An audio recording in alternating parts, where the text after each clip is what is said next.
brought to you by Higher and ITEL. Who got a fever? Sonido Inmersivo. Conectado. नाम general Faiz Hamid, पहचान पूर्व director general ISI। 12 अगस्त 2024 को पाकिस्तान की सेना ने फैज को गिरफ्तार किया था, तब से वो जेल में ही बंद हैं। कहा गया कि फैज पर कोर्ट मार्शल चलाया जाएगा, कोर्ट मार्शल किया जाएगा, माने सेना की अदालत में मुकदमा। अब ये बात कंफर्म हो गई है कि कोर्ट मार्शल हो रहा है। खबर यह भी है कि राजद्रोह के मामले में भी केस दर्ज किया गया है। क्या आरोप है फैज पर? मुख्य रूप से 3 आरोप हैं। पहला, किसी खास राजनीतिक हित में काम करना और दंगे भड़काना। दूसरा आरोप, राज्य की सुरक्षा और हितों के लिए आर्मी के अधिनियम का उल्लंघन करना। और तीसरा मामला जो करप्शन से जुड़ा हुआ है। इनमें सबसे ज्यादा इसी मामले की चर्चा है जो नवंबर 2023 में चर्चा में आया था। तब मोइज खान के नाम के एक बिल्डर ने सुप्रीम कोर्ट में याचिका दर्ज की थी। मोइज खान टॉप सिटी नाम की हाउसिंग सोसाइटी के मालिक हैं। ये महंगे और आलीशान घर बेचती है ये कंपनी।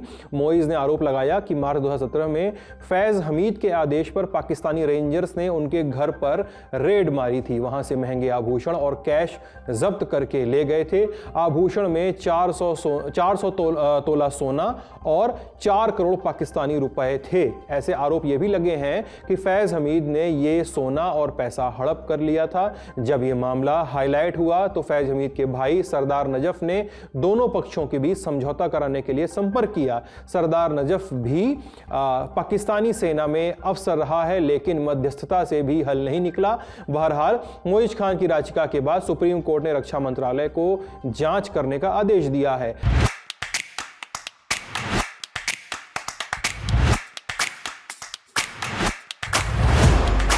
अप्रैल 2024 में पाक फौज ने हाई लेवल कमेटी बनाई थी। 12 अगस्त 2024 को फैज हमीद को गिरफ्तार किया गया था। इसके अलावा दूसरा बड़ा आरोप फैज हमीद पर राजनीतिक हित में काम करने का है। इस पर कोई डिटेल सामने नहीं आई, लेकिन सबको पता है कि यहां इशारा इमरान खान की तरफ है। फैज पर इमरान की तरफ से बैटिंग करने के आरोप है, यानी उन्होंने सेना से जुड़े फैसले इमरान के कहने पे लिए। इसके अलावा 9 मई की घटना के लिए भी फैज हमीद को जिम्मेदार बताया जाता है। जानकार कहते हैं कि सारी समस्या की जड़ 9 मई वाली घटना ही है। इस वजह से फैज हमीद पर कोर्ट मार्शल होगा। क्या हुआ था ऐसा 9 मई को?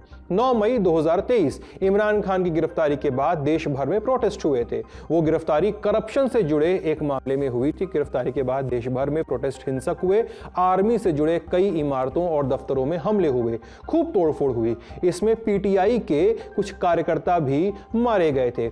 इंटर सर्विसेज पब्लिक रिलेशन यानी ISPR, ये पाकिस्तानी सेना की मीडिया से संबंधित एक शाखा है। उसने इस मामले में प्रेस विज्ञप्ति जारी की है। उसमें भी इस मामले का जिक्र मिलता है, लेकिन उसमें कहा गया है कि 9 मई वाले मामले की अलग से जांच करवाई जा रही। हालांकि पाकिस्तान सरकार मंत्रियों और अधिकारियों के बयान से लगता है कि फैज हमीद पर सिर्फ इसी वजह से इस तरह का एक्शन लिया जाता है।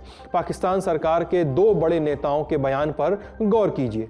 पहले है पाकिस्तान के पूर्व गृह मंत्री राणा रनाउल्ला, फिलहाल प्रधानमंत्री शहबाज शरीफ के स्पेशल असिस्टेंट बने हुए हैं। शरीफ की ही पार्टी पाकिस्तान मुस्लिम लीग N से आते हैं। वो एक टीवी चैनल पे उन्होंने कहा कि फैज हमीद 9 मई वाली घटना के लिए सीधे तौर पर जिम्मेदार हैं। दूसरा बयान पाकिस्तान के रक्षा मंत्री ख्वाजा हाफिज का है। उन्होंने भी फैज हमीद को 9 मई वाली घटना के लिए जिम्मेदार बताया और कहा है कि आने वाले दिनों में शायद हम देखें कि इमरान खान और फैज हमीद पर साथ साथ कोर्ट मार्शल हो।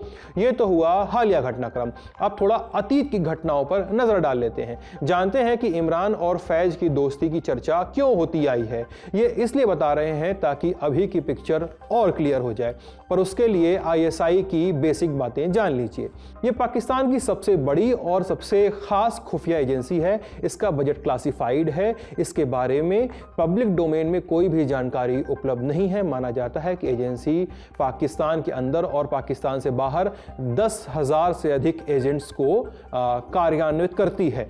ISI की जवाबदेही सेना के प्रति है, सिविलियन सरकार के प्रति नहीं। इस वजह से यह अक्सर बेलगाम घोड़े की तरह काम करती है। 2008 में तत्कालीन पाक PM यूसुफ रजा गिलानी ने ISI को गृह मंत्रालय के अंदर लाने की कोशिश की थी, यानी रक्षा मंत्रालय से गृह मंत्रालय में, मगर सेना ने इसका विरोध किया। कुछ घंटों के अंदर ही गिलानी को अपना फैसला बदलना पड़ा था। ISI का डायरेक्टर जनरल आर्मी का कोई 3 स्टार जनरल होता है। उसकी नियुक्ति आर्मी चीफ करते हैं। परंपरा ये रही कि आर्मी चीफ 3 नाम प्रधानमंत्री के पास भेजते हैं, प्रधानमंत्री उनमें से अपनी पसंद के एक व्यक्ति को चुनते हैं।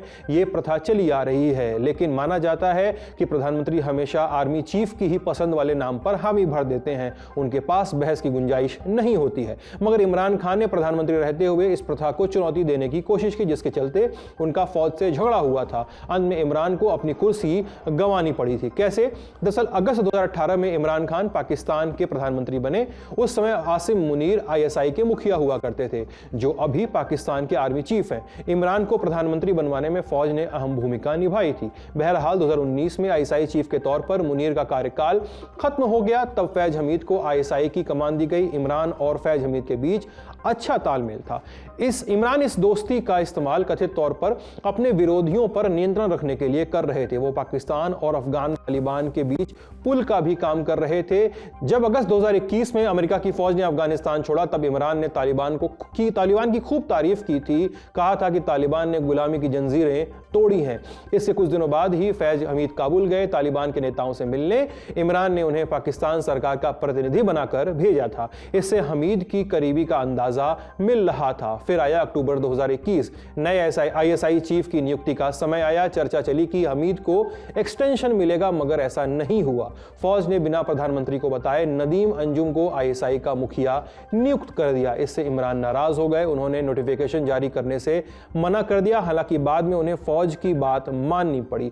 कहा जाता है कि यहीं से फौज और इमरान के बीच संबंध खराब होने लगे थे। आखिरकार अप्रैल 2022 में विपक्ष उनके खिलाफ अविश्वास प्रस्ताव लेकर आया। इमरान को कुर्सी छोड़नी पड़ी और उसके बाद से वो 2 बार अरेस्ट हो चुके हैं। पहली बार मई 2023 में, उस दफा गिरफ्तारी के बाद हिंसा भड़की थी। बाद में सुप्रीम कोर्ट के आदेश के बाद उनको छोड़ दिया गया। दूसरी दफा इमरान अगस्त 2023 में अरेस्ट हुए और तब से जेल में बंद हैं। कुछ मामलों में सजा भी मिली, जबकि 100 से अधिक मामले कोर्ट में चल रहे हैं। और फैज हमीद का क्या हुआ? नवंबर 2021 में वो पेशावर कोर के कमांडर बन गए। अगस्त 2022 तक पद पर रहे। फिर उनको बहावलपुर कोर का कमांडर बनाया गया। उसी समय पाकिस्तान में आर्मी चीफ की नियुक्ति पर विचार चल रहा था। लिस्ट में फैज हमीद का भी नाम था, मगर उनको नहीं चुना गया। 29 नवंबर 2022 को आसिम मुनीर ने आर्मी चीफ के तौर पर शपथ ली। उसी रोज फैज हमीद ने इस्तीफा भेज दिया, जबकि उनका कार्यकाल अप्रैल 2023 तक का था।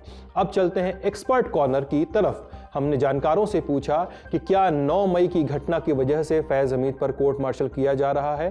क्या इसमें कुछ उनका रोल था? सुनते हैं। देखिए, 9 मई की जो घटना थी ना, वो एक सीक्वेंस में आती है। उससे पहले कुछ चीजें होती हैं, उसके बाद कुछ चीजें होती हैं। तो हाँ, वो पाकिस्तान आर्मी के लिए बहुत दर्दनाक घटना थी, क्योंकि उसमें पाकिस्तान आर्मी की इज्जत उतर गई। इमरान खान का रोल जो है वो इस तरह से देखा जाए कि एक सिस्टेमिक रोल है। उन्होंने एक इंस्टीट्यूशनल चेंज किया है पाकिस्तान में। अब तक पाकिस्तान आर्मी की बहुत इज्जत थी पाकिस्तान में। उन्होंने उसका इकबाल जिसे कहते हैं, उसकी इज्जत, उसका इकबाल जो है वो छीन लिया है।